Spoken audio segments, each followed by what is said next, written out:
Okay, so there's really one more thing to look at for this particular exercise, and that is the effect of the negative in front of the equation, what effect that actually has on the graph.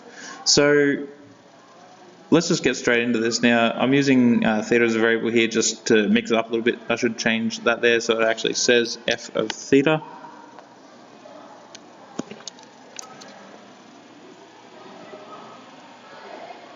There we are. So this particular equation, now we know that this negative at the front, that actually is a reflection in the x-axis, so it will turn the whole function upside down.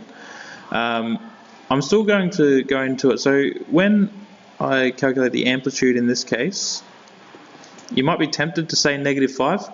The actual answer though is that it is still just 5. The amplitude is an absolute value, so we only take the positive version of it. So we're not interested in the fact that it's a negative in this case. The period we calculate as 2 pi over n as in all cases, and n in this case is just 2. So we have 2 pi over 2, which simplifies down to pi. So this thing is going to repeat itself every pi units. Also, we need to pay attention to the domain of this. So this has to be sketched from 0 to 2 pi. All that being said, I'm going to have a go at doing this. So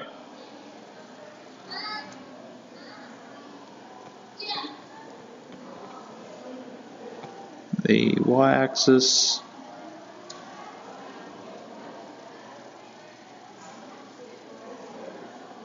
the x-axis, I should again make sure that's theta.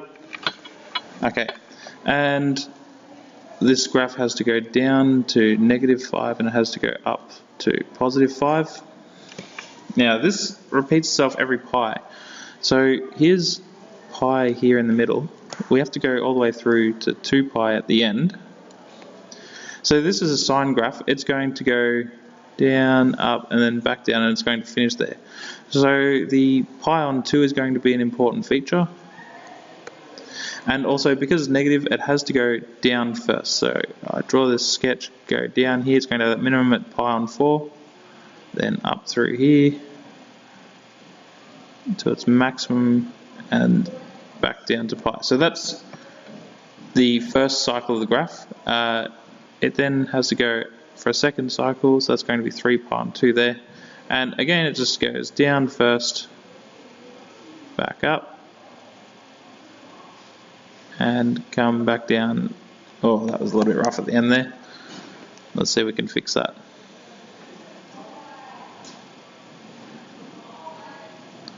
That's better. That's where it should be going. Okay, so a little bit rough there, but that's the kind of accuracy that we would expect to see with a question like this. Anyway, leave it there. See you later.